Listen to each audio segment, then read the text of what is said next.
This is the Global Podcast Network, where executives and professionals connect, share, and inspire. Stay tuned for the conversations that drive success.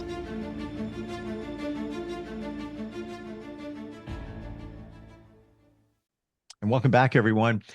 I truly believe the next few minutes might be a revelation for you, might reveal why we do what we do when we're trying to figure out life and why we react certain ways and why certain things shows up in our lives and we can't really figure out what's going on there. Well, your body knows. Just have to tap into it and figure it out. Your body is essentially keeping score of all the stuff that you've dealt with, experienced from birth. And we are going to talk about that today. And that's through the eyes of somebody who practices clinical psychology, counseling, spiritual psychology, harnesses the power of energy, and also does pastoral counseling as well. Well, Dr. Will Newman joins us on the program today. How are you doing? I am glad to be here, doing well. Happy to have you here too. And we're sort of picking up where we left off last time we got together, where I think it was a reference to the book, The Body Keeps Score. Book came out a number of years ago, still applies very, very apropos in terms of the traumas that we've dealt with. And maybe we should do a reset. When we say that word trauma, I think a lot of people hear it and say, I didn't go through any traumas. Everything was great growing up. But we have. And it could be small traumas, little things that you might not consider to be traumas in our childhood, right? Right. The small T versus the big T. And the big T is whenever there's an experience that's outside the range of ordinary human experience, wherein a child, an adolescent, or adult experiences something that is perceived as extremely harmful or even something that can cause death. And it could be happening in the perception of the individual or a perception of that happening to someone else.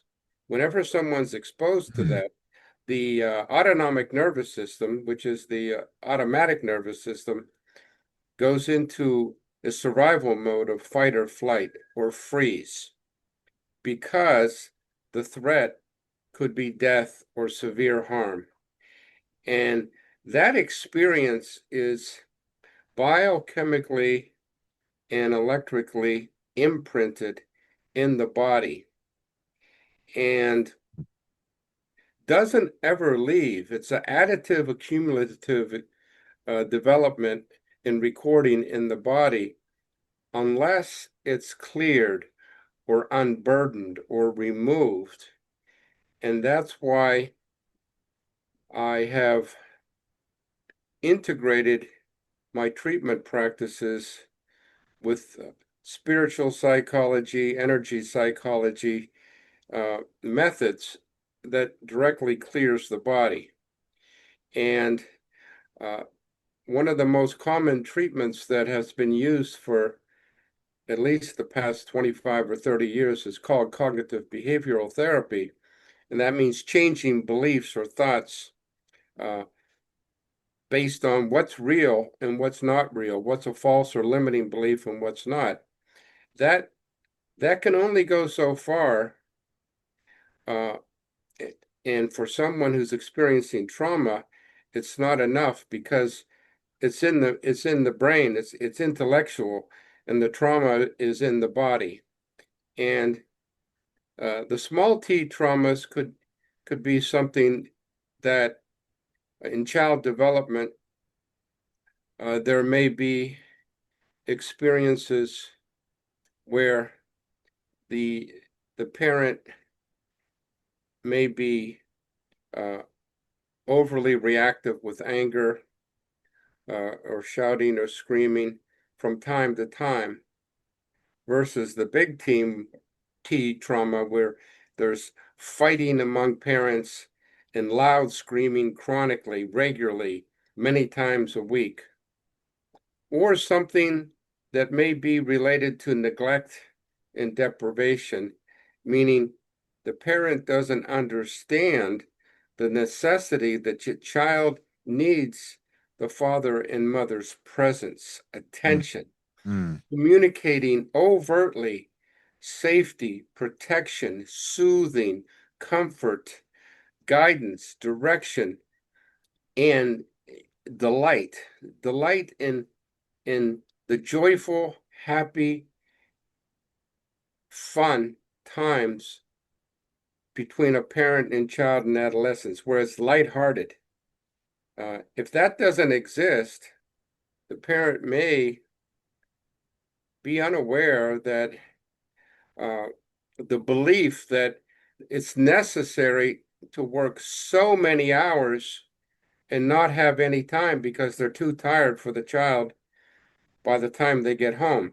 That may be a good intention of parents uh, because they believe that there must be economic uh, ways of meeting all of the bills.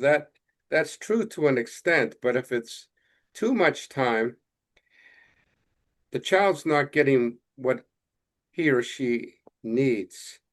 Uh, the value for time to be present and to mm. interact with gentleness and soothing and comfort is much more valuable than the extra money that is worked for, that goes beyond paying the basic bills of food, clothing, and shelter. So I want to jump in here and ask some questions and also maybe spotlight a few things that every child is different.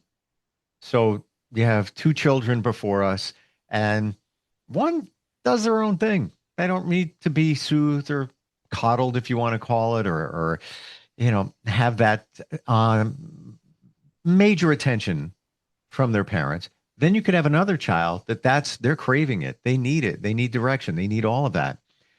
As a parent, how would you even know? Aside from your child saying something, well, I want to spend more time with you, but that's probably not going to happen until they're a little bit older. So when that child is 3, 4, 5, 6, as we identified previously, very impactful time in their development. How does a parent even know? Between the ages of birth and six, it's necessary for the parents to give all of those needs of what we may call the five necessary uh, experiences for healthy child developmental attachment, as I communicated earlier. Mm, Uh, in those years, without all of them, a child who may be born with less resilience, some children are more resilient, as you say, others aren't. And that's why it's so necessary for the parent to be attuned to children who may need more time and attention and soothing and guidance versus others that are more independent. However, between birth and six, all children need it. After that, it can be a variable based on the differences of the child mm, and how the child has developed between birth and six. gotcha. Okay. And now, when we talk about it being in the DNA, all these experiences, I get everything that we've talked about thus far. Even that, it's in the subconscious, all those things that we've referred to. But into the cellular level in our bodies, that's where my mind gets blown. I don't I believe all of it, but I find it fascinating how, best description, the body keeps score. It knows. Can we put a more of a spotlight on that and dig a little bit deeper into how that works? Yes, and the the best way to understand it is to understand the basics of physics, because that's the primary dynamic. All matter is created and related to the physics of sound, vibration and light vibration. The DNA in our bodies is very sensitive to the vibration of sound and light. And if that vibration of sound and light is a frequency of words and actions that communicate love, joy, peace, happiness, kindness, gentleness, that will vibrate into a child's DNA and give a sense of security. That's secure attachment. There's violence, yelling, screaming, or neglect, the absence of a parent who's not present, even if they're not working too much. Some parents may not be present because of addictions to drugs or alcohol, work, or whatever else it could be. Therefore, they're not present, and their vibration is not present. Therefore, the child's not being nurtured. So the child feels neglect and deprivation, which gives the same symptoms of something that may appear more severe, such as physical or verbal, or even the worst is sexual abuse. Many of my patients who suffered sexual abuse, their trauma is equal to the people who have suffered neglect and deprivation. The symptoms are the same. That's how profound it is. And so it creates an energetic vibration. That's why I like to reference spiritual psychology. The spirit is connected to the higher consciousness of love, safety, kindness, gentleness, peacefulness.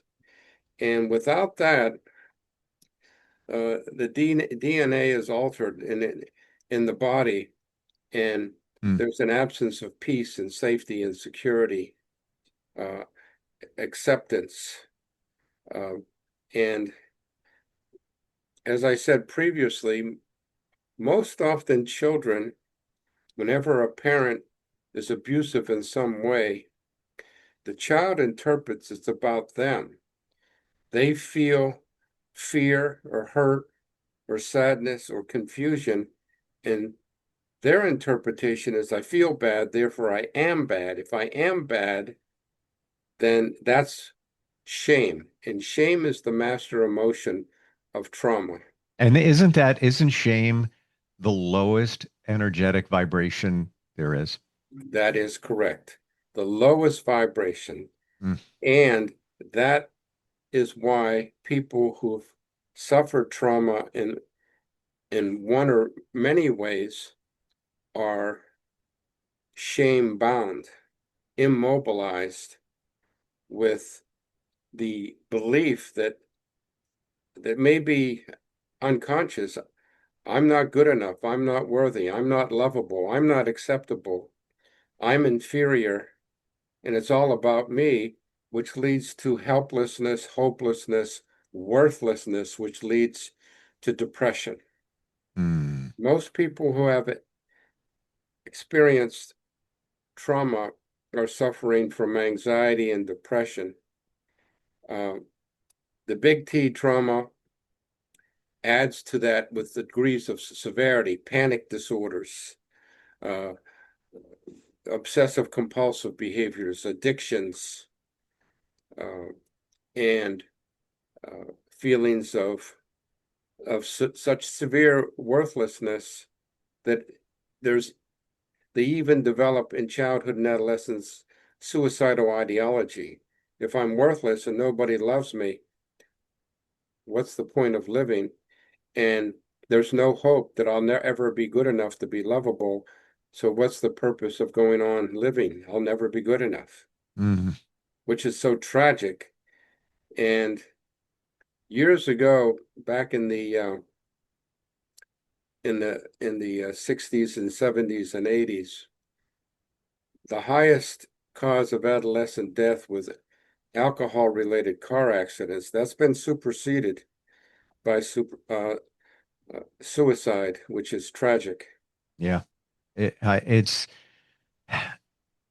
It's such a shame that most parents have good intentions. They love their kids. They wouldn't do anything intentionally to hurt them, but sometimes it's not known or not realized the way that they're operating as a parent. What do they have? What their parents did to and for them, and Yeah. before that, because the manual doesn't show up at my door how to be a parent. So, like, what are you going by? Your instincts, your learnings from previous, but those just little things there that, everyday life, you might not notice as a parent, but you're making that impression. And now, even more so, when we talk about this on the cellular level, Yeah. now I get it, where you said the energetic vibration is imprinted, you know? Imprinted by sound and light. And sound and light is energy. Energy of consciousness, of truth, of love is a spiritual energy. And sometimes uh, a child, a parent may not be aware of that. I became aware of it early on in my clinical internships, in my master's degree, and in my doctorate degree. I observed these problems stemming from either big T trauma, violence, yelling, screaming, shouting, neglect, deprivation, sexual abuse, physical abuse, versus small t of being unaware of the of being attuned to the child's needs in the way that each child may need it individually. That's why the answer to your question, what do you do? Well, that question came up for me. That's why I did my doctoral dissertation on the promotion of healthy child and adolescent development through effective family life education and communication, because I could see that Hmm. early in my educational experience in the field of clinical and counseling psychology and pastoral psychology. You know, do you find it interesting that somebody may say to you, now they're going through challenges, that's why they're with you. And they may say, well, my childhood was great. Mom and dad were fantastic. They were, loving. We did things together. It was all good, but they still have challenges in life. Why is that? It's because they're unaware that it wasn't as good as they thought it was. I had a Unconscious. feeling you were going to say that. I almost didn't want to hear that, Yeah. but I had a feeling, yeah, or it, to your point, it got buried. They don't want to Yes. confront it. Maybe there's those times where dad was grouchy or whatever it was. But then again, Dr. Will, then again, could it be one moment of something? Dad got angry. Mom got, flew off the handle. Gonna happen. It's called life. But that time that it did could have been a one-off. Could that have made that impression? And then there's challenges later in It life. could be if it was repetitive, and most importantly, the parent doesn't approach the child and say, I'm sorry, I made a mistake. Okay. I shouldn't have yelled at you or said that to you. I'm very sorry. I'm not going to do that again, and then changes the behavior. So That we have a that call. I don't mean to cut you off, but I want to ask a quick question on that point. The child is now a teen, maybe upper teens, maybe an adult. You're a parent. Can you undo some of that by saying, I'm sorry for those times it's blah, blah, blah? Yes, yes, that makes a very significant difference in the promotion of the healing. Okay. It creates a foundation for reapproachment to heal the child parts of the mind and the adolescent parts of the mind who are wounded, and to unburden them from the false guilt and the false shame that the parents mistakenly uh, put on them. Gotcha. Whether it was intentional or not. Let's go to the phones. Hi, can you hear us? Yes, hi, how you doing today? Good, good. Who's this? This is Eamon. I'm just calling today to ask, How can you work with a client that has trauma from being neglected as a child? I'll hang up and listen. By Yes. leading the client or patient to reparent himself or herself with the higher self leadership that the adult develops. Whenever there's traumatic experiences, a child's way of coping is to dissociate. That means to partially or completely leave the experience and go numb or interpret that they're not present or it didn't happen. Some people even can dissociate and rise above their bodies and see themselves. And there are treatments that will lead the client to develop a connection to the higher self leadership. That means the spirit soul part of an individual. And that has the components of calmness, confidence, clarity, compassion, courage. And when one can learn how to do that, which is what I do in treatment, then one can identify where the painful feeling is in the body and communicate to the parts of the child mind that automatically develop to protect the child. We'll call those parts of the mind protector parts, manager parts. They're the gateway keepers. And earn the trust of those protector parts of the mind to step aside enough for the individual to view the child at the time of the experience.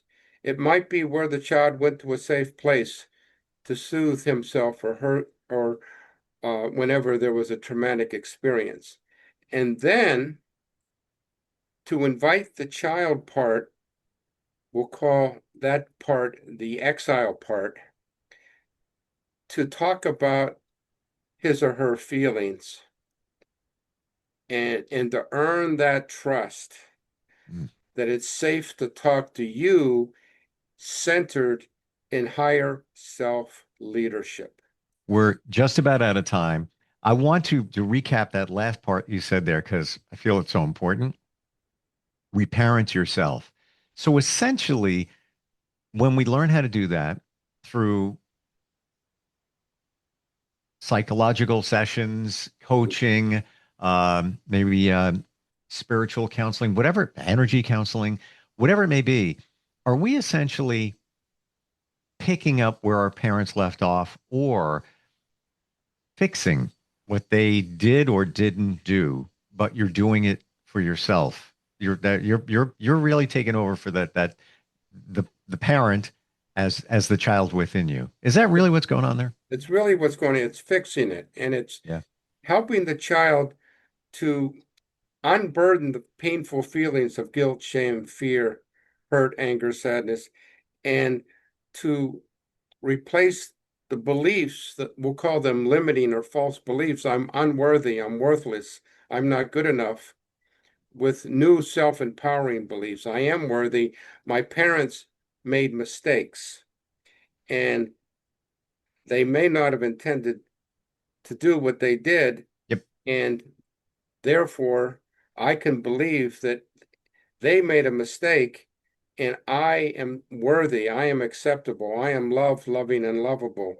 And to believe that, replace the limiting beliefs about their unworthiness with new self-empowering beliefs, and to unburden the energy of the shame, guilt, fear, loneliness, sadness, and anger. Wow. To clear it from the body. Amazing. So much more to talk about here. This is the keys to happiness. I truly believe this is it is all right here. And once and I can speak using hypnotherapy and other modalities, it makes it different. Everybody's on a journey. I don't think we're ever done. No, Because look at how old you might be. You Right. got to undo decades of that. And my mind sees this 0 to 6, birth to 6, it's almost as if you lived a lifetime in that short amount of time, Yes. almost like an adult lifespan in a way of Yes. what of the way we internalize things and what we've learned that we need to undo that. Dr. Will, you can work with anybody virtually anywhere on some levels. Is that right? Yes. Yeah. Gotcha. Virtually. And then if you're in the area where my practice is north of Boston, you can come to my office. Beautiful. Best way to find you. How do we do that? The phone number 978-388-0022. The email Dr. Bill Newman, Newman @gmail.com. And my website, Energy Psychologist, AmesburyMA.com. There's a way to reach me there too. Thank you for what you do. Thank you. And I really mean that. And Thank you. It's been a journey how I've realized what this is and so important. And as a psychologist, that would be great. But you have further studied everything here or much more to Yes. help people. I sincerely mean this. I wish I could clone you and make a bunch of you to go out into the world and help us understand and help us heal. Thanks for being here today. We'll catch up next time. Yes, we will. You're Thanks. welcome. This is the Global Podcast Network, where executives and professionals connect, share, and inspire. Stay tuned for the conversations that drive success.